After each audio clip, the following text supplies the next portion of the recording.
Hello everyone, welcome back to my channel short summary. आज का हमारा टॉपिक है principle of remuneration of persons. Okay, हमारा Henri Fayol का 7th principle, principle of remuneration of persons. इसके पहले की प्रिंसिपल्स मैंने ऑलरेडी कवर करा दी हैं। अगर आपने नहीं देखा है तो लिंक मैंने डिस्क्रिप्शन बॉक्स में दे दिया है।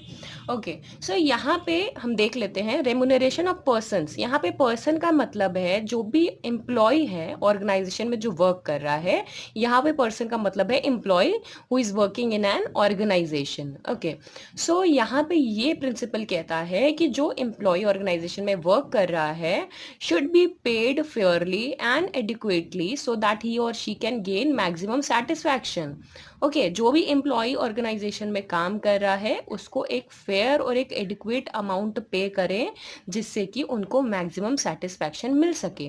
क्योंकि अगर एक एम्प्लॉय को मैक्सिमम सेटिस्फैक्शन मिलता है तो वो अपना काम ऑब्वियस ही बात है अच्छे से करेगा, लॉयल रहेगा ऑर्गेनाइजेशन के टूवर्ड्स। ओके, और अगर वो अंडर पेड रहेगा, अगर उसे कम पेमेंट मिलती है, सपोज मैं हूँ या आप हो कहीं जॉब करने जाते हो ऑर्गेनाइजेशन में और वहाँ पे आपको पेमेंट बहुत, आपकी काम तो ज़्यादा करा लिया आपसे लेकिन आपको पेमेंट कम दी, इससे क्या होगा, आपको डिससेटिस्फैक्शन होगा और that will lead to increase in employees turnover. Employees turnover increase होगी, इसका मतलब है कि एम्प्लॉयज जॉब छोड़ेंगे, रिप्लेस होंगे, दूसरे एम्प्लॉयज आएंगे। सो यहाँ पे फिर एम्प्लॉयज का जो टर्नओवर होगा वो इंक्रीज हो जाएगा। That is not good for any organisation. बार बार एम्प्लॉयज चेंज करना या बार बार एम्प्लॉयज छोड़ के जा रहे हैं तो वो किसी भी ऑर्गेनाइजेशन की रेपुटेशन के लिए अच्छा नहीं होता है। सो इसीलिए ये प्रिंसिपल कहता है कि अपने एम्प्लॉयज को, ऑर्गेनाइजेशन को अपने एम्प्लॉयज को एक फेयर और एडिक्वेट अमाउंट में पेमेंट करनी चाहिए सो दैट उसको मैक्सिमम सेटिस्फैक्शन मिले।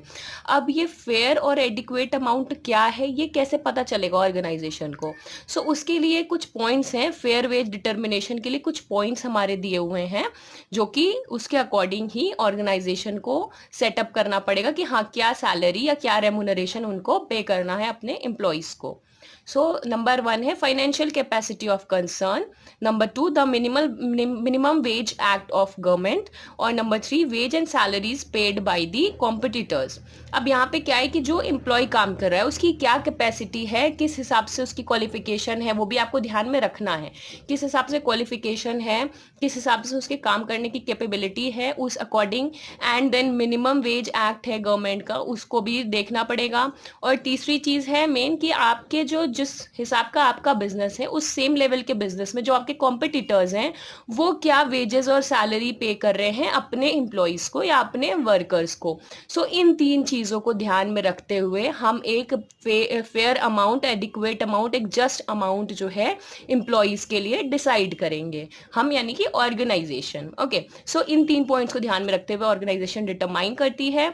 और ये रेम्यूनरेशन ऑफ पर्सन्स जो प्रिंसिपल है वो सीधी सी बात है, यही कहता है कि एम्प्लॉयज को एक फेयर अमाउंट, एडिक्वेट अमाउंट पे करें जिससे कि उन्हें मैक्सिमम सेटिस्फैक्शन मिल सके। So this is all about this principle. बाकी के प्रिंसिपल्स मैं कवर कराते रहूंगी one by one. Till then do subscribe to my channel and keep studying and all the best, keep preparing. Bye bye.